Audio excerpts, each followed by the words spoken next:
नमस्कार, स्वागत है आप सभी का डीआरएस इनसाइट्स के आज के प्रोग्राम में। करने जा रहे हैं हम शेयर्स की बात अपनों के साथ। और जैसा कि आप स्क्रीन पर देख सकते हैं, हमें आज ज्वाइन कर रहे हैं पीएचडी कैपिटल के फाउंडर मिस्टर प्रदीप हल्दर। प्रदीप जी, स्वागत है आपका डीआरएस इनसाइट्स के आज के प्रोग्राम में। Thank you ma'am again having me on your show and good evening आपको एंड सारे व्यूअर्स को। अगर हम मार्केट के बारे में बात करें प्रदीप जी, तो इस समय एक गाना मुझे याद आ रहा है, जिसकी एक लाइन मुझे याद आ रही है, जिसमें कहा जा रहा है कंफ्यूजन ही कंफ्यूजन है, सोल्यूशन कुछ पता नहीं। तो एकदम। आप बताइए इस लाइन के बारे में, मतलब इसको सुन के मार्केट का सूरत हाल जरा हमारे व्यूअर्स के साथ शेयर कीजिए। लाइन तो मैम आपने एकदम सही बताया। देखिए मार्केट अभी 25,574 के आसपास का निफ्टी बंद हुआ है। जैसा कि आज से अगर हम 2 दिन पहले देखेंगे ना, निफ्टी का जो हम्म। सपोर्ट लिया है रिसेंटली 25,300 के आसपास।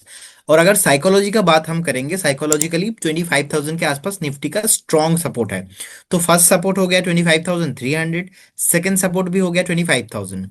सो ये जो 25,000 है और रिसेंटली जो हाई थोड़ा बहुत लगाया था 26,000, मुझे लगता है कि नेक्स्ट कुछ दिन मार्केट इसी रेंज के अंदर रह सकता है। लेकिन अभी हमें ज्यादा एग्रेसिव होना नहीं चाहिए, क्योंकि मार्केट में जो अलग अलग सेंटीमेंट है वो सेंटीमेंट थोड़ा मुझे लग रहा है कहीं ना कहीं न्यूट्रल हो रहा है अभी। एफआईआईज भी जितना थोड़ा बहुत बाइंग आ रहा था उतना एग्रेसिवली बाइंग राइट। मूड में नहीं आ रहा है। सो कहीं ना कहीं अगर हम प्राइमरी ट्रेंड पे बात करेंगे, प्राइमरी ट्रेंड पॉजिटिव ही था, जैसा कि मैं ऑलवेज लास्ट कुछ हफ्तों से आपको बताते आ रहा हूँ।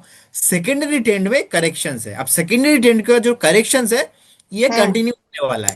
अब इसी को कंटिन्यू अगर होता है तो मुझे लगता है कि it will take another months, थोड़ा बहुत टाइम लग सकता है। तो इसीलिए अभी के लिए बैंक निफ्टी का दोनों सपोर्ट है एंड निफ्टी का दोनों सपोर्ट है। एंड बैंक निफ्टी का अगर हम लेवल देखेंगे 57,937 के आसपास का बंद हुआ है आज।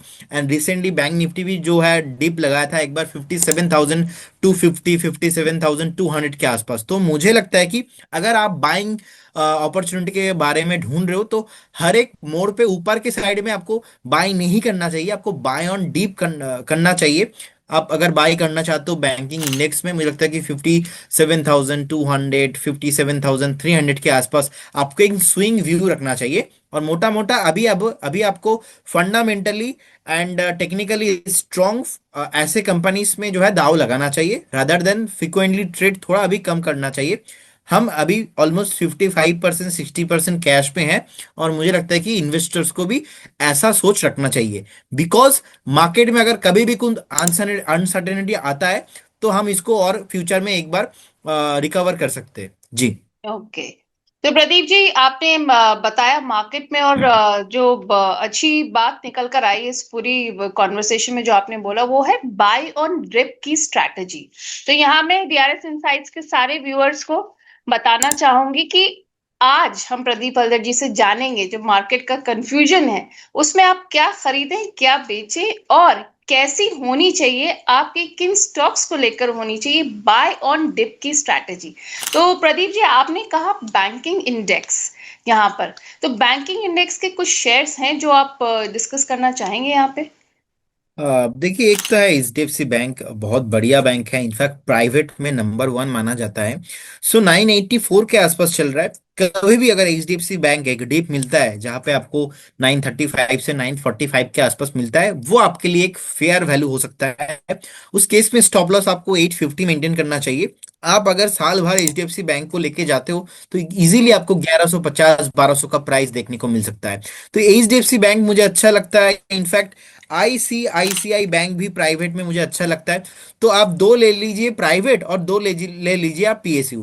तो पीएसयू में ओके। एक आप ले लीजिए आपका state bank of India. State bank of India भी रिसेंटली बहुत भागा था, उसके बाद धीमे धीमे हमने देखा कि स्टेट बैंक पे भी एक थोड़ा बहुत प्रॉफिट बुकिंग देखने को मिल रहा है। हम्म। विथ 951 के आसपास का प्राइस है। कभी भी अगर स्टेट बैंक ऑफ इंडिया आपको 900 890 के आसपास मिलता है, वो आपके लिए एक अच्छा वैल्यूएशन हो सकता है। आईसीआईसीआई का बैंक जो अभी बंद हुआ है 1348 में, आईसीआईसीआई बैंक अगर आपको कभी भी 1270 1280 के आसपास मिलता है, वो आपके लिए एक फेयर वैल्यूएशन हो सकता है। तो अगर बैंकिंग में रहना है, दो पीएसयू के साथ रहिए, दो प्राइवेट के साथ रहिए, ऐसे डाइवर्सिफाइड होके रखिए जी। All right. आपने कहा दो पीएसयू, दो प्राइवेट, एचडीएफसी, आईसीआईसीआई, और आपने कहा एसबीआई, और चौथा कौन सा था?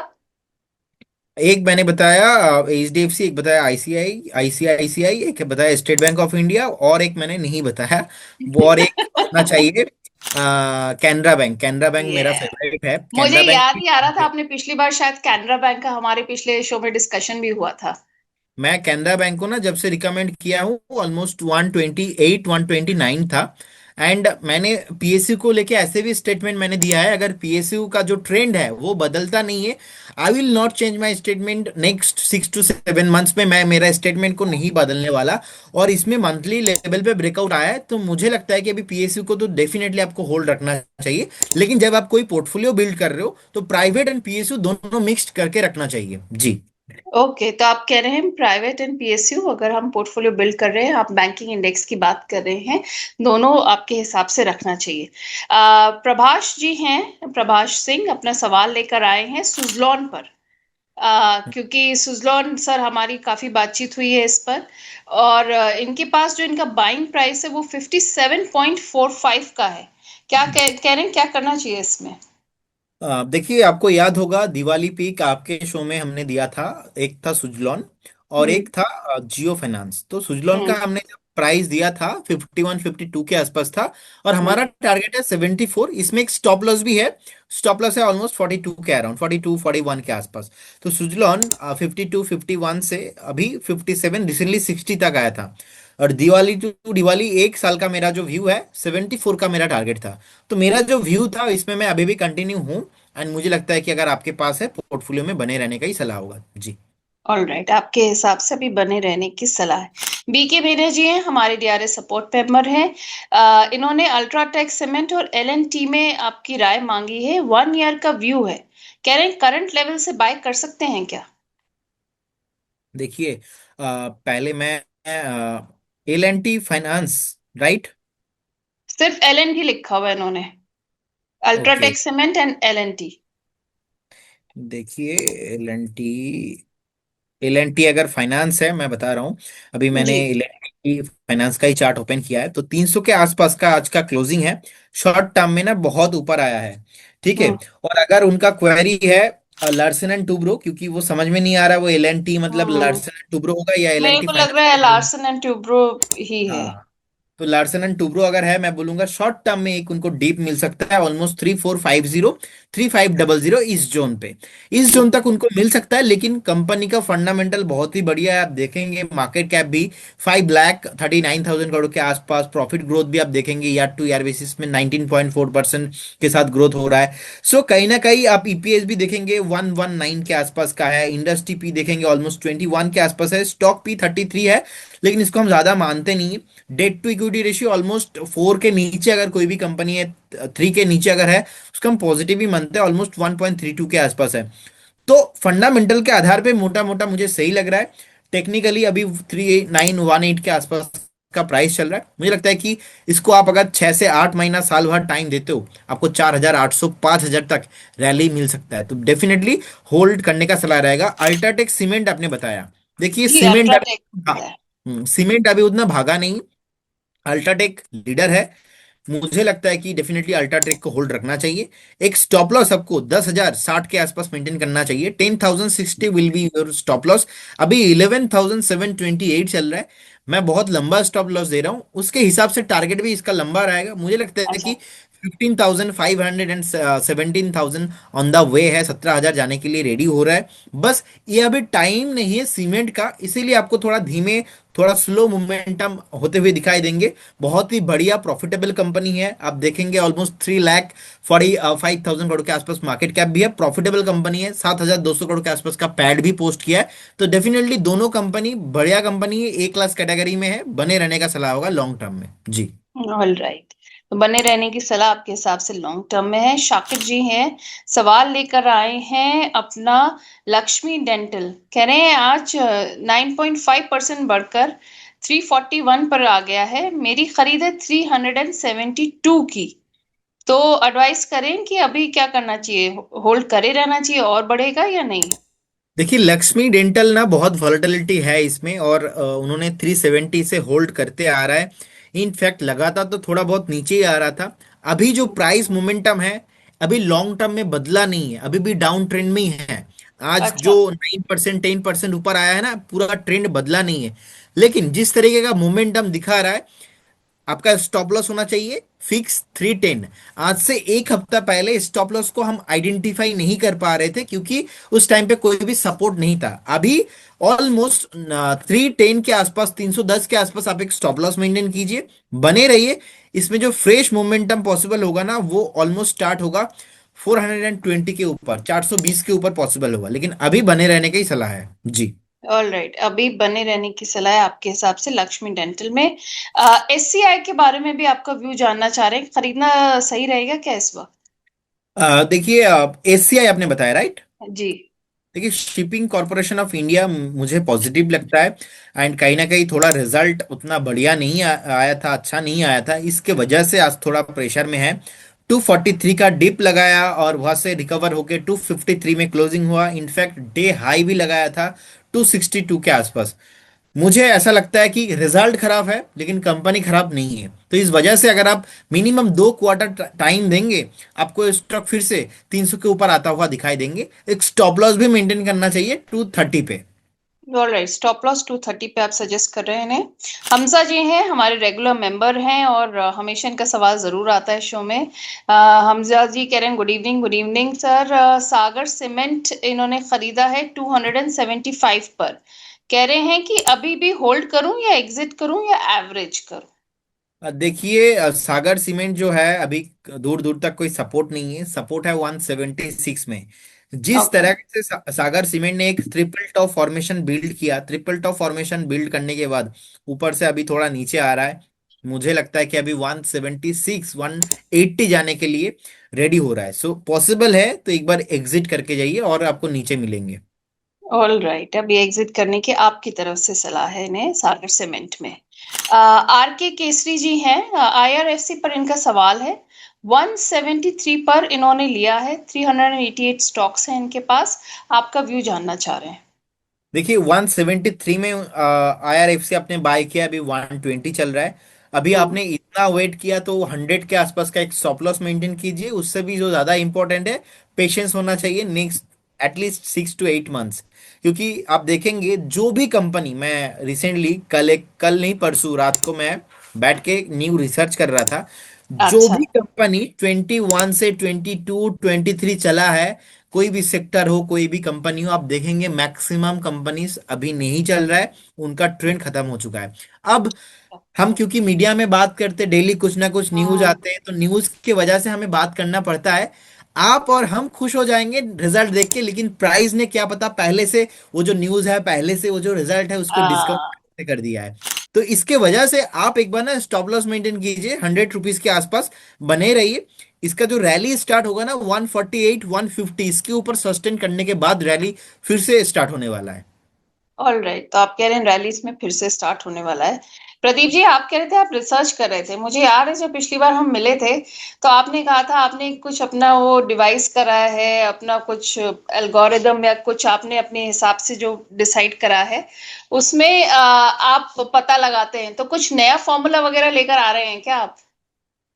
देखिए, ये तो बहुत लंबा फॉर्मूला है। एक्चुअली क्या होता है मैम, जब भी आप मार्केट में हो उस टाइम पे ना, सुबह सुबह आपके पास टाइम नहीं होता है। और हम्म। इसीलिए हमने हमारे ऑफिस में ना almost we have more than 30 screener हमारे हम्म। पास है। अगर गिरावट है मार्केट में, मार्केट नहीं चल रहा है, उस मार्केट पे कौन सा आपको कैसे ट्रेड करना चाहिए, अगर मार्केट में मोमेंटम आ रहा है, उस मोमेंटम को आपको कैसे फॉलो करना है, कुछ फंडामेंटल्स भी है। जैसे कि कुछ फंडामेंटल्स पे, जैसे कि मैं small cap and mid cap में कोई भी कंपनी मैं चूज करता हूँ, और हम्म। हमारे कंपनी की तरफ से कुछ भी रिकमेंडेशन जाता है, तो उसके हम्म। कुछ प्रिंसिपल होता है। तो उसके आधार पे ना बहुत, मतलब ये कुछ बहुत लंबा डिस्कशन है। तो डेफिनेटली आपका परमिशन रहेगा तो हम डेफिनेटली आपको बताएंगे आपके चैनल में कभी ना कभी, लेकिन उसके लिए बहुत अलग अलग रूल्स हम मेंटेन करते। हमने हाँ। बहुत अलग रूल्स सेट करके रखा है, अलग अलग मार्केट के टाइम के साइकिल के हिसाब से। जैसे कि अभी मैं आपको इसीलिए बताया कि आज कोई फ्रेश रिकमेंडेशन नहीं है, क्योंकि मार्केट में ऐसा कोई न्यू स्टॉक आ नहीं रहा है। हाँ, तो इसीलिए थोड़ा सतर्क रहने का भी टाइम है जी। आप कह रहे हैं थोड़ा सतर्क रहने का अभी टाइम है। प्रदीप जी, आपने मुझे शो का आइडिया दे दिया है। अब मैं आपको लगातार इसके लिए अब आपको वक्त निकालना पड़ेगा, क्योंकि हम चाहते हैं कि डीआरएस इनसाइट्स के व्यूअर्स और मेंबर्स सारे ये भी आपकी इतनी नॉलेज का फायदा उठा सकें थोड़ा। एक ना मास्टर क्लास टाइप की प्लान करते हैं प्रदीप डेफिनेटली हल्दर जी मैम। के साथ। Let's record it someday. तो वेल, यहाँ पर मैं आप लोगों को बता दूं कि हाँ, डीआरएस फ्यूचर में इनसाइट्स, प्लान कर सकते हैं डेफिनेटली मैम। बिल्कुल बिल्कुल प्लान करते हैं अभी। यहाँ पर मैं अपने सारे व्यूअर्स को डीआरएस इनसाइट्स के बता दूं कि आप लोग सारे मेंबर्स हैं, लगातार सवाल भेज रहे हैं। तो हमारी मेंबरशिप की थोड़ी सी डिटेल्स आप यहाँ पर जान लीजिए। हमारी प्रीमियम मेंबरशिप शुरू होती है 159 रुपीज से, जिसमें आपको एक सवाल पूछने का ऑन स्टॉक मौका मिलता है हमारे एक्सपर्ट्स जो शो में आते हैं उनसे। और हमारी डायमंड मेंबरशिप है 599 की, जिसमें आप अप टू 5 शेयर्स स्टॉक्स हमारे एक्सपर्ट से सवाल आप पूछ सकते हैं। फिर है डीआरएस सपोर्ट मेंबरशिप। अगर आपको हमारा कंटेंट पसंद है, आप हमारा कंटेंट और देखना चाहते हैं, आप नए तरीके के प्रोग्राम्स देखना चाहते हैं, और तो और साथ में आप अपना पूरा पोर्टफोलियो भी रिव्यू कराना चाहते हैं, तो फिर डीआरएस इनसाइट्स पर आप डीआरएस सपोर्ट मेंबरशिप ले सकते हैं और आप अपना पोर्टफोलियो हमसे रिव्यू करा सकते हैं। चलिए अब शुरू करते हैं। वीके अग्रवाल जी सवाल लेकर आए हैं। एलजीई इंडिया पर 1140 की इनकी खरीद है, और विक्रांत इंजीनियरिंग पर इनकी खरीद है 97 की। तो शॉर्ट टर्म के लिए आपसे गाइडेंस चाह रहे हैं। एलजीई इंडिया और Vikrant engineering. Vikrant engineering, right? जी जी। ओके। ओके, देखिए विक्रांत इंजीनियरिंग अभी जो 99 के आसपास का प्राइस चल रहा है, मुझे लगता है कि 92 93 के आसपास का एक स्टॉप लॉस उनको मेंटेन करना चाहिए, क्योंकि न्यू लिस्टेड कंपनी है। ज्यादा ज्यादा दूर यहाँ पे जो है वेट नहीं करना चाहिए न्यू लिस्टेड कंपनीज के लिए। अभी मुझे लगता है कि एक बार उनको 92 का एक स्टॉप लॉस मेंटेन कीजिए, बने रहिए। कभी भी 92 ब्रेक करता है तो निकल जाइए। ओके, आप कह रहे हैं 92 अगर ब्रेक करता है। आपकी वॉल्यूम नहीं आ रही प्रदीप जी, म्यूट हो गए आप। सेकेंड। ओके। सेकेंड हम्म। स्टॉक आपने बताया एलजी इलेक्ट्रॉनिक, राइट? हाँ, एलजी इंडिया। ओके। देखिए एलजी इलेक्ट्रॉनिक में आज एक लोअर टाइम फ्रेम से एक बाउंस बैक देखने को मिल रहा है। सो कहीं ना कहीं जो शॉर्ट टर्म ट्रेंड था, एक्चुअली वो ट्रेंड नेगेटिव है, लेकिन ओवरऑल ट्रेंड अगर हम एलजी इलेक्ट्रॉनिक का देखेंगे तो पॉजिटिव है। तो मुझे लगता है कि 1620 इसके ऊपर रहने पे आपको डेफिनेटली इसके साथ रहना चाहिए। और आप बने रहिए, कुछ भी प्रॉब्लम नहीं है, लेकिन चार्ट ज्यादा ना होने के कारण इसमें मुझे लगता है कि अगर किसी का फ्रेश व्यू लॉन्ग टर्म का नहीं है, मिड टर्म का नहीं है, ऐसा अगर होता है तो फिर आपको आना चाहिए। अदरवाइज शॉर्ट टर्म का है तो आपको बिल्कुल आना नहीं चाहिए अभी। ऑल राइट, तो ये हो गई आपके एलजी इंडिया पर सलाह। डॉक्टर रवि शंकर जी हैं, आपका व्यू जानना चाह रहे हैं डिक्सन और आदित्य विजन पर। ओके। देखिए डिक्सन जो है बेसिकली फंडामेंटली मुझे अच्छा लगता है। अभी 14,867 का प्राइस है। एक बार ना आपको फेयर वैल्यू के आसपास बाई करना है। 13,323, 13,323 के आसपास आपको प्राइस देखने को मिल सकता है। तो हम्म। डेफिनेटली मैं बोलूंगा एक बार आप, अगर आपके पास है तो आपको और थोड़ा नीचे देखने को मिल सकता है। 13,000 के नीचे मैं जाते हुए नहीं देख पा रहा हूँ। ओवरऑल आपको नेक्स्ट 1 2 महीने में आते हुए दिखाई देंगे 13,000 के आसपास। 13,500 से 13,000 के आसपास का एक फेयर वैल्यूएशन पे बाई भी बन सकता है। ओके, तो ये हो गई रविशंकर जी आपको सलाह प्रदीप जी की। मुकुल जी हैं मार्क्सन फार्मा पर, आपका व्यू जानना चाह रहे हैं। 189 पर इन्होंने खरीदा है मार्क्सन फार्मा। 2 महीने का इनका व्यू है। देखिए मार्क्सन फार्मा में मुझे लगता है कि एक शॉर्ट टर्म में रैली आया था, उसके बाद थोड़ा बहुत फिजल आउट हुआ, लेकिन ओवरऑल एक फेयर वैल्यूएशन पे ही है। ज्यादा हम्म। नीचे मैं नहीं देखता हूँ। इसका जो ट्रेंड है 166 के नीचे खराब हो जाएगा। अभी आप बने रहिए। मुझे लगता है कि 234 235 एक जो रेंज है, एक टारगेट है, वो आपको बहुत जल्दी आता हुआ दिखाई दे सकता है। बने रहने का सलाह होगा। ऑलराइट, बने रहने की आपकी तरफ से सलाह होगी। जुब जी हैं, कह रहे हैं सर प्लीज मुझे बताइए अगर मैं अभी एंट्री ले सकता हूँ, fresh entry Infibeam's Avenue cell या टेक्स मार्को इंफ्रा में करंट लेवल्स पर। देखिए टेक्स मैको इंफ्रा में अभी बाय नहीं हो सकता है। हम्म। और सेकंड आपने बताया इन्फीबीम। हम्म। इन्फीबीम में भी ऐसा कोई फंडामेंटली रीजन चेंजेस नहीं हुआ, या तो उतना बढ़िया स्टॉक है नहीं, तो यहाँ पे भी एंट्री नहीं हो सकता। और और सेल। Stock cell. सेल में अगर आप एंट्री लेते हो तो आपको एक बार ना 165 का प्राइस देखने को मिलेगा, लेकिन सेल बहुत वॉलेटाइल है। सो अगर हम्म। आपका व्यू 3 साल का 2 साल का है, देन आपको सेल में एंट्री लेना चाहिए मुझे लगता है। अदरवाइज अगर आप किसी के पास भी है, आप बने रहिए, 165 का टारगेट है। लेकिन फ्रेश यहाँ से मोमेंटम आएगा और सेल मुझे लगता है कि एक लॉन्ग टर्म वाला कैटेगरी वाला स्टॉक है, तो एक बार अवॉइड करेंगे तो ही अच्छा होगा आपके पोर्टफोलियो के लिए। आप उतना रिटर्न बना नहीं पाएंगे सेल में इन्वेस्ट करके। ऑल राइट, तो ये सेल पे भी आपको व्यू मिल गया जुग जी। सूरज माथुर जी हैं सुजलॉन के लिए, कह रहे हैं कि सर समझ नहीं आ रहा कि नीचे क्यों चला जा रहा है जबकि रिजल्ट्स अच्छे हैं। मेरे पास शेयर्स मैंने खरीदे 34.35 पर। देखिए मुझे लगता है कि रिजल्ट ना पहले से डिस्काउंट किया था, इसीलिए 51 से 60 तक भागा है। अब देखेंगे हम्म। 51 52 से 60 तक भागा है, तो that is not normal. 51 hmm. 52 से 60 चला जाना within the same week के अंदर अंदर अपने आप में बहुत बड़ी बात है। हम्म। सेकेंड थिंग, ऐसा कहीं पे लिखा नहीं है कि स्टॉक 60 से 57 से कभी नीचे नहीं आ सकता। और यही सुजलॉन का क्वालिटी है, यही सुजलॉन सुजलॉन का अपने आप में एक प्राइस एक्शंस है कि 57 पे फिर भी मुझे लगता है कि 57 से और एक बार आपको 54 53 आते हुए दिखाई देंगे। फिर से बाद आपको एक बार जो है ये ऊपर आते हुए दिखाई देंगे। तो इसीलिए हम ना 1 साल का व्यू देते हैं, इसको हम्म। प्राइस एक्शंस बोला जाता है। और इसीलिए 51 में मैंने बाई कॉल भी दिया था, मेरा कॉल एक्टिव है। लेकिन फ्रेश अभी यहाँ पे बाय करना थोड़ा रिस्की हो सकता है, कि रिस्की हो सकता है। स्टैगर बनार पे एक बार बाय करने का सलाह रहेगा इसको। ऑल राइट, तो आप कहना स्टैगर्ड मैनर में अगर चाहें तो सुजलॉन और बाय कर सकते हैं।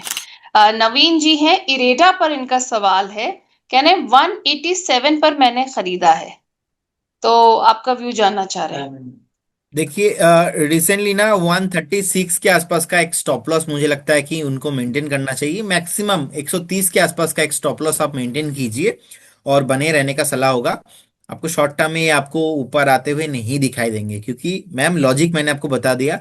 जो भी कंपनी जो भी इंडस्ट्री लास्ट 2 3 साल चला है, उनका अभी करेक्शंस मोड पे है, तो करेक्शंस मोड पे बाई नहीं किया जाता है। इसीलिए मेरे तरफ से सलाह यही है, अभी आप फ्रेश बाई नहीं करेंगे तो अच्छा है। अगर बाइंग है किसी के पास ऑलरेडी, बने रहिए स्टॉप लॉस के साथ 130। ऑल राइट, तो आप कहने अभी फ्रेश बाइंग से थोड़ा सा रुक सकते हैं। क्योंकि नवीन जी हमारे डायमंड मेंबर हैं तो इनके और भी स्टॉक्स हम ले लेते हैं। आईआरबी इन्होंने खरीदा है 55 की रेट पर, उस पे भी आपसे जानना चाह रहे हैं होल्ड करें कि सेल करें। देखिए आईआरबी मेरा फेवरेट काउंटर भी नहीं है, एंड मार्केट इतना चला है, शॉर्ट टर्म में आईआरबी नहीं चल रहा है। सो कहीं ना कहीं इसमें एक नेगेटिव ट्रेंड बना है और फेयर वैल्यूएशन पे भी नहीं है। तो मैं बोलूंगा एक बार एग्जिट करेंगे तो आपके लिए पोर्टफोलियो के लिए बेटर हो सकता है। नेगेटिव ट्रेंड में है, अगर कभी मैं बाय करूंगा तो 31 30 के आसपास अगर आता है तो उसमें एक बार मैं रिव्यू करने के लिए उनको बोलूंगा। लेकिन अभी भी अच्छा खासा जो है ट्रेंड में नहीं लग रहा है, एक बार लग रहा है कि 40 भी ब्रेक हो सकता है, तो एक बार एग्जिट करने का सलाह रहेगा। तो आईआरबी में आप कह रहे हैं ट्रेंड में अभी नहीं लग रहा है आपको। एलगी इक्विपमेंट इन्होंने खरीदा है 548 पर। 548 पे आपका बाइंग हाँ। है, आपका स्टॉप लॉस होना चाहिए 411। Four okay. Eleven will be your stop loss. 474 का लाइव अभी प्राइस चल रहा है, एक बार स्टॉप लॉस हम्म। लगा के बने रहिए। ओके, आप कह रहे हैं अभी स्टॉप लॉस लगा के आप बने रह सकते हैं एलगी इक्विपमेंट में। Stop loss already Pradeep ji ने आपको बता दिया है। सूरज माथुर जी हैं, कह रहे हैं क्राइजैक खरीद सकते हैं क्या करंट मार्केट प्राइस पर। मैम मुझे लगता है कि नहीं बाय करना चाहिए। देखेंगे जिस तरीके का हाई लगा के आया था ऊपर 386 के आसपास, एंड मुझे लगता है कि एक बार ना उनको अभी फ्रेश बाई नहीं करना चाहिए। 380 390 के ऊपर जाने पे इसमें मोमेंटम पॉसिबल होगा। ऑल राइट, तो आप कह रहे हैं 380 के ऊपर जाने पर इसमें आपको मोमेंटम पॉसिबल होता दिख रहा है। प्रदीप जी रिजल्ट्स का टाइम चल रहा है, काफी सारी कंपनीज के रिजल्ट्स आ रहे हैं, तो इस वक्त हम देख रहे थे कि कुछ कंपनीज के रिजल्ट्स आए हैं, तो जैसे कि मैं देख रही हूँ यहाँ पर हम इस समय आया है, अगर हम बात करें ग्रेफाइट इंडिया का रिजल्ट आया है, तो ग्रेफाइट इंडिया को लेकर आप क्या व्यू रख रहे हैं अभी। Okay graphite India right. देखिए हाँ। ग्राफाइट इंडिया अभी 538 के आसपास का प्राइस चल रहा है, एंड टेक्निकली मैम देखा जाए तो 500 के आसपास एक स्ट्रॉन्ग सपोर्ट है। एंड उसके बाद 478 में भी सपोर्ट है। तो अगर किसी का बाइंग है, आप एक बार 500 के आसपास शॉर्ट टर्म का अगर आपका व्यू है तो आप स्टॉप लॉस के साथ बने रहिए।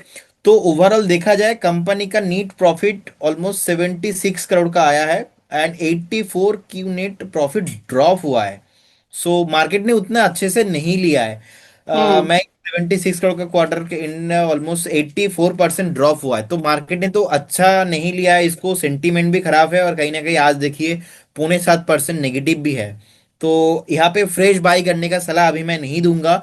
और एक हाईली रिकमेंडेड चीज रहेगा कि अगर आप कोई भी कंपनी को बाय कर रहे हो, मेक श्योर रिजल्ट आने से पहले पहले एक बार पॉसिबल है तो एग्जिट करने का भी सलाह रहेगा। ऐसे कंपनीज को चूज मत कीजिए कि आज आपने बाय किया और नेक्स्ट वीक रिजल्ट आ रहा है, आज आप बाय करो हम्म। 3 दिन बाद रिजल्ट आ रहा है। ऐसे इवेंट पे मुझे लगता है कि ट्रेडिंग अवॉइड करना चाहिए लोगों को। आप कह रहे हैं ऐसे इवेंट में ट्रेडिंग अवॉइड करनी चाहिए जब रिजल्ट अराउंड द कॉर्नर हो, बिल्कुल जैसे कि हफ्ते भर या 3 दिन में, जैसा कि प्रदीप जी सजेस्ट कर रहे हैं। यहाँ पर बहुत सारे लोगों के सवाल आए हैं, कुछ लोग पूछ रहे हैं कि मेंबरशिप कैसे लें। पहले आपको बता दें कि जो पिन कमेंट है, कमेंट बॉक्स में आपको कमेंट आ रहा है, उसमें लिंक दिया हुआ है, तो आप लोग प्लीज वहां जाकर मेंबरशिप ले सकते हैं। उसके अलावा अगर बाय चांस आप लोगों की कोई क्वेरी है या बिल्कुल आप सपोर्ट आपको चाहिए मेंबरशिप के लिए, तो हमारा व्हाट्सएप नंबर है, वो है 9211591685। मैं रिपीट कर देती हूँ, 9211591685। इसमें अगर आप कोई भी प्रॉब्लम है तो आप वहां पे बात करके सोल्यूशन पा सकते हैं। टेक्स्ट मैसेज कर सकते हैं आपको, मतलब ऑब्वियसली कॉल पे कोई सपोर्ट नहीं है, it's only on the text message, so please do that. यहाँ पर हमारे दो सपोर्ट मेंबर्स के भी सवाल आए हुए हैं, अशोक शर्मा जी हैं और इफ्तिखार जी हैं। अशोक शर्मा जी का सवाल हम पहले ले लेते हैं। कह रहे हैं सर, बीएससी में किस लेवल पर एंट्री करें, प्लीज एडवाइस। और एनएसडीएल पर भी इनका सवाल है, तो पहले बीएससी का ले लेते हैं। देखिए बीएससी अभी 2625 के आसपास का प्राइस चल रहा है। बीएससी तो अभी एंट्री करने का प्राइस है नहीं। बीएससी कुछ दिन ओके। पहले, आज से एक महीना पहले भी गोल्डन प्राइस में था, 2100 रुपया में मिल रहा था। अभी आपको 2700 आज का भी हाई है। तो मुझे लगता है कि शॉर्ट टर्म का ये जो मोमेंटम आया है ना, एक बार आपको एक सेल ऑफ देखने को मिल सकता है ऑलमोस्ट 2560 से 2540 तक। वहां पे अगर आप शॉर्ट टर्म में एक बार बाई करते हो, अगेन आपको कब करना चाहिए, अब 3000 आपको ऑल टाइम हाई आते हुए दिखेंगे तब जाके आपको सेल करना चाहिए। एनएसडीएल को अभी बाय नहीं करना चाहिए। आईपीओ आया था। एनएसडीएल, प्रदीप जी मैं आपको बता दूं, इन्होंने 1259 पर खरीदा हुआ है, उस पर तो आपका आप व्यू रेडी, जानना चाह रहे हैं। हाँ रेडी हो जाओ एक बार, आपको देख, हाँ एनएसडीएल मुझे लगता है कि 1000 के नीचे जाने के लिए रेडी हो रहा है। इनफैक्ट ओहो। 900 में भी मिल सकता है। मेरा व्यू ऐसा हाँ। है, पहले भी नेगेटिव था, इसीलिए मैंने कभी एनएसडीएल पे बाई कॉल नहीं दिया था। इनफैक्ट जिस दिन एनएसडीएल का लिस्टिंग आया था, मैंने बाई कॉल नहीं दिया था, तो बहुत ना चल गया था। आप देखेंगे ऑलमोस्ट 800 से भाग के 1300 1400 तक भाग गया था। अब मैंने हम्म। बाई कॉल नहीं दिया था, इसलिए बहुत सारे लोगों का कमेंट आ गया था, सर आपने बाई कॉल हाँ। नहीं दिया। लोगों का नुकसान नहीं हुआ था, बस लोगों को मैंने बाई कॉल नहीं दिया था, क्योंकि कहीं ना कहीं मैं वेट कर रहा था ये नीचे आएगा। आज थोड़ा बहुत 2 3 महीना लग गया, लेकिन ये फिर से घूम के नीचे आ रहा है। एंड मुझे लगता है कि अगर किसी के पास है ना, आपको एक स्ट्रिक्टली स्टॉप लॉस भी मेंटेन करना चाहिए। तो जो स्टॉप लॉस है, मुझे लगता है कि अभी करेंट जोन से स्टॉप लॉस तो एक बार कट चुका है ऑलमोस्ट 1140। सेकंड स्टॉप लॉस हाँ। मुझे लगता है कि एक बार 1000 के आसपास रखना चाहिए, लेकिन एक बार हाई पॉसिबिलिटी से स्टॉक आपको 950 900 तक फिर से लेके जाएगा। जी। ओके, तो आपने स्टॉप लॉस बता दिया और एनएसडीएल पर पूरी राय भी दे दी। इफ्तिखार जी हैं, कह रहे हैं प्रदीप सर प्लीज मुझे बताइए कि टू होल्ड और बुक लॉस इन डीके doctor Agarwal health care, Birla soft और एडलवाइस फाइनेंशियल्स।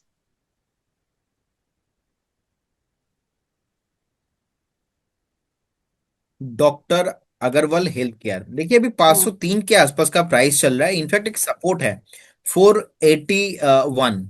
इनफैक्ट ऐसा ना पॉसिबल ही नहीं है, अगर आप कोई भी स्टॉक्स बाय करते हो, बाय करने के बाद तो तुरंत इमीडिएटली भाग जाएगा, ऐसा नहीं होता है। और डॉक्टर अग्रवाल हेल्थ केयर, हमने देखा कि जिस तरीके के रेसिस्टेंस को क्रॉस किया था ना 474 में, 474 क्रॉस करने के बाद हमने देखा ऑलमोस्ट 567 का हाई लगा है। 567 से अभी कंसोलिडेशन मूड पे है, 503 के आसपास का प्राइस है। एक बार ना आपको अगेन 475 480 के आसपास का एक स्टॉप लॉस मेंटेन करना चाहिए, जब तक उसके नीचे नहीं आ रहा है। अल्टीमेटली आप अच्छे आप ट्रेंड में ही हो, आप बने रहो, अभी आप होल्ड करो, थोड़ा बहुत पेशेंस रखिए। अगेन अगर स्टॉप लॉस को नहीं काटता है तो हाई पॉसिबिलिटीज है आपको ऊपर ऊपर का प्राइस जो है देखने को मिल सकता है जी। ओके, ये तो होगी डॉक्टर अग्रवाल हेल्थ केयर की बात। बिरला सॉफ्ट पर भी सेम सवाल है इनका कि होल्ड करें कि बुक कर लें लॉस। देखिए बिरला सॉफ्ट में अभी 374 का प्राइस चल रहा है, लगातार ये नीचे आ रहा है। मेरे हिसाब से तो अभी एग्जिट कर लेना चाहिए, क्योंकि इसका कोई भी सपोर्ट दूर दूर तक मुझे नहीं दिखाई दे रहा है। इनफैक्ट अगर इसको चलना है तो एट फर्स्ट इसको 417 को क्रॉस करना है। अभी वीकली जो मूविंग एवरेज प्राइस है इसका 417 के आसपास है, तो 417 के ऊपर भी अभी मैं नहीं देखता हूँ, इसीलिए एक बार एग्जिट करने का सलाह दूंगा। ओके। और अगर बात करें एडलवाइस फाइनेंशियल्स की, तो उस पर क्या सलाह रहेगी आपकी? एडलवाइस अभी ऑलमोस्ट 107 के आसपास चल रहा है। ट्रिपल टॉप फॉर्मेशन बिल्ड हुआ था 120 में, अभी ये मुझे लगता है कि एक बार 81 ऑन द वे। तो अगर आप देखिए आपका रिस्क जो कैपेसिटी अगर आपको ज्यादा नहीं है तो आप एक बार करेंट जोन से एग्जिट करके जा सकते हो। लॉन्ग टर्म में चलेगा लेकिन शॉर्ट टर्म में नहीं चलेगा। अभी मैम बाजार में ऐसा सीन है ना, जिन्होंने भी बाय किया था मार्केट नहीं चल रहा है और इतना नीचे आ रहा है, लोगों का इतना लॉस हो रहा है, इसीलिए मैंने आपको स्टार्टिंग में ही बताया कि हमको कैश में भी रहना है, क्योंकि हो बिल्कुल। सकता है कि निफ्टी जहां का जहां वहां पे रह जाए, लेकिन आपको प्राइस देखने को मिलेगा, क्योंकि स्मॉल कैप मिड कैप में पिटाई बहुत चल रहा है। ओके। आप तो ऑलरेडी प्रदीप जी आज बता रहे थे कि कैसे मार्केट में हम लोग को संभल कर चलने की जरूरत है, तो डेफिनेटली मैंने जब आपसे शुरू में भी बात करी थी तभी भी आपने मुझसे ये कहा था कि इस समय संभल कर चलने का ही वक्त है। और वैसे ही आप गाइडेंस हमारे व्यूअर्स को दे भी रहे हैं इस समय। प्रदीप जी, और सवाल भी आ गए हैं हमारे पास। शशिधर जी हैं, 402 शेयर्स हैं इनके पास ट्रांसफॉर्मर्स एंड रेक्टिफायर्स के। एवरेज प्राइस इनका है 448 का। आ, कह रहे हैं मैम क्या आपका करना चाहिए नेक्स्ट? आपका आई थिंक मेरा इंटरनेट पे तो कोई प्रॉब्लम है नहीं, मैंने चेक कर लिया, आपका वॉइस बहुत ब्रेक होके आ रहा है मेरे पास। आप थोड़ा एक बार प्लीज रिपीट करेंगे, मैं सुन नहीं पाया। ट्रांसफॉर्मर्स एंड रेक्टिफायर्स इंडिया पर इनका सवाल है। एवरेज प्राइस है 448 का। तो जानना चाह रहे हैं कि क्या करना चाहिए। देखिए बहुत बुरे तरीके से गिरा है, आज भी 20%, हाँ, मुझे लगता है कि रखना नहीं चाहिए। कह रहे हैं कि 202 एक शेयर्स तो इनके लोअर सर्किट मतलब में निकल गए। अब 202 इनके पास बचे हैं, तो उनका क्या करना चाहिए? उनका तो देखिए अभी तो शाम हो गया है तो अभी तो कुछ नहीं हो सकता। कल जैसे ही मार्केट ओपन होता है फर्स्ट आधा घंटा 15 मिनट आप देखिए कि 15 मिनट पे अगर कुछ रिकवरी नहीं आ रहा है, अगर 325 के ऊपर सस्टेन करता है तो आपको थोड़ा रिकवरी भी देखने को मिलेगा। अगर 325 के ऊपर सस्टेन नहीं करता है तो फिर मुझे लगता है कि आपको मार्केट ओपनिंग के साथ साथ ही आपको बेचना चाहिए। अब मैंने न्यूज़ देखा नहीं है, आई थिंक कुछ न्यूज इसमें होगा लोअर सर्किट क्यों लगा है। सो कहीं ना कहीं आप एक बार स्टॉप लॉस जो फाइनल होना चाहिए अभी के लिए 295 फिक्स्ड, ओके। 295 के नीचे आता है तो आपको बिल्कुल नहीं रखना चाहिए ये। ओके, तो शशिधर जी आपको स्टॉप लॉस दे दिया है 295 का प्रदीप सर ने, आप अपने हिसाब से देख सकते हैं। अब काल भैरवी जी हैं, कह रहे हैं फिनोटेक्स केमिकल के मेरे पास शेयर हैं। जो फिनोटेक्स केमिकल का इनका बाइंग प्राइस है वो है 25.50। कह रहे हैं एवरेज करें या स्टॉप लॉस और टारगेट भी जानना चाह रहे हैं? Fino Fineotex chemical. Chemical, yes. आप मुझे स्पेलिंग बता पाएंगे? फिनोटेक्स केमिकल ही लिखा हुआ है, FINOTEX। अच्छा ये आई थिंक, अच्छा नहीं आ रहा है चार्ट में मैम। चलिए मैं फिनोलेक्स केबल आ रहा है बट फिनो पेमेंट्स बैंक आ रहा है, फिनोलेक्स केमिकल तो नहीं सुना मैंने, एक सेकंड। चलिए मैं तब तक सर्च कर लेती हूँ। विनोद मित्तल जी हैं कल्पतरु के, इनके पास इनका जो सवाल है उस पे है। 1313 का इनका बाइंग प्राइस है। और बालू फोर्ज पे भी इन्होंने खरीदा हुआ है 695 पर। आपका क्या व्यू रहेगा इस पे? एवरेज करें, होल्ड करें कि सेल करें? अच्छा मैम मुझे मिल गया है, मैं बता देता हूँ पहले। FCL होगा short form, Fineotex chemical limited, 25 हाँ। के आसपास का भी प्राइस है। एक बार ना आपको 22.50 के आसपास का एक स्टॉप लॉस मेंटेन करना चाहिए, लेकिन उतना बढ़िया कंपनी है नहीं, तो एक बार एग्जिट करने का मैं सलाह दूंगा। कभी भी उछाल में आप 26.50 27 के आसपास मिलता है तो एग्जिट करने का आपको सलाह रहेगा। कल्पतरु आपने बताया राइट? हाँ जी, कल्पतरु। अभी 371 के आसपास का प्राइस है। ज्यादा चार्ट अवेलेबल है नहीं। 355 विल बी और स्टॉप लॉस बने रहिए। 395 400 के आसपास कभी आता है तो आपको प्रॉफिट बुक करने का भी सलाह रहेगा जी। ओके। और बालू फोर्ज इन्होंने खरीदा है 695 पर। ओके, देखिए बालू फोर्स का भी 603 के आसपास का प्राइस है। आप एक स्टॉप लॉस मेंटेन कीजिए 573 और बने रहिए, लेकिन अच्छा कंडीशन में अभी है नहीं है बालू फोर्स भी। ओके। तो बालू फोर्ज के लिए आप कह रहे हैं अभी अच्छी कंडीशन में आपको नहीं दिख रहा है। एबीडीएल इन्होंने खरीदा है 645 पर। कह रहे हैं एवरेज करें कि होल्ड करें। देखिए, होल्ड करे या एवरेज करे, होल्ड तो डेफिनेटली आपको एबीडीएल को करना है लॉन्ग टर्म में, मिड टर्म में, और एवरेज करे। अगर आपको अच्छा। एवरेज करने के जो स्ट्रैटेजी है वो पता होता है देन आप एवरेज कीजिए। अगर आपको रिस्क लेना आता है देन आप एवरेज कीजिए। आप एवरेज करने के लिए वो एक बात देख के लीजिए कि आपके पोर्टफोलियो में एबीडीएल का ज्यादा तो वेटेज नहीं हो रहा है। हम्म। अलग कंपनीज का वेटेज जितना है वैसे ही तो वेटेज है। क्योंकि मैम लोगों लोगों का ना गलती बहुत है। मैं डेली वीडियो बना के अलग अलग चीजें बोल बोल के थक रहा हूँ, लेकिन फिर भी लोग जो है सीख नहीं पा रहे।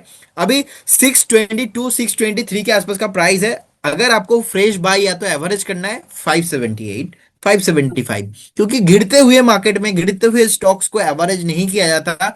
फेयर वैल्यू के लिए आपको वेट करना पड़ेगा। जो फेयर वैल्यू है एबीडीएल का वो 575 के आसपास है जी। ओके। तो आप कह रहे हैं फेयर वैल्यू के हिसाब से आपको एवरेज करना चाहिए। मिस्टर आचार्य जी हैं एसजीवीएन पर, इनका सवाल है, और जेडब्ल्यूएल पर। कह रहे हैं एसजीवीएन इन्होंने खरीदा है 96.7 पर, जेडब्ल्यूएल 429 पर। कह रहे हैं कहाँ एवरेज कर सकते हैं।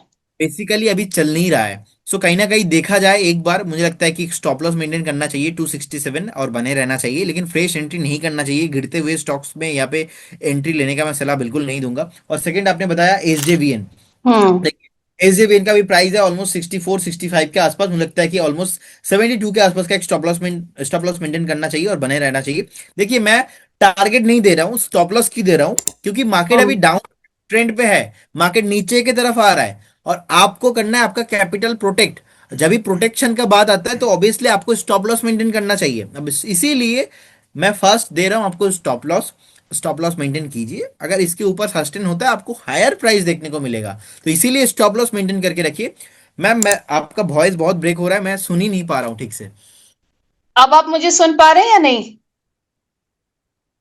थोड़ा कट आप कट के मुझे। आ। अच्छा। कामधेनु पर सलाह मांग रहे हैं गुलाब जी। हाँ, कामधेनु अभी 29 के आसपास का प्राइस है। आप बने रहिए। 24 का स्टॉप लॉस, फ्रेश बाई नहीं करना है, बढ़िया स्टॉक नहीं है, आपको उछाल में बेचने का प्लान करना चाहिए। All right. तो ये तो हो गई कामधेनु पर बात। अब अमार राजा पर माथुर जी पूछ रहे हैं, सॉरी सीएस राठौर जी हैं। अमार राजा में कह रहे हैं क्या करें, 1097 का इनका बाइंग प्राइस है।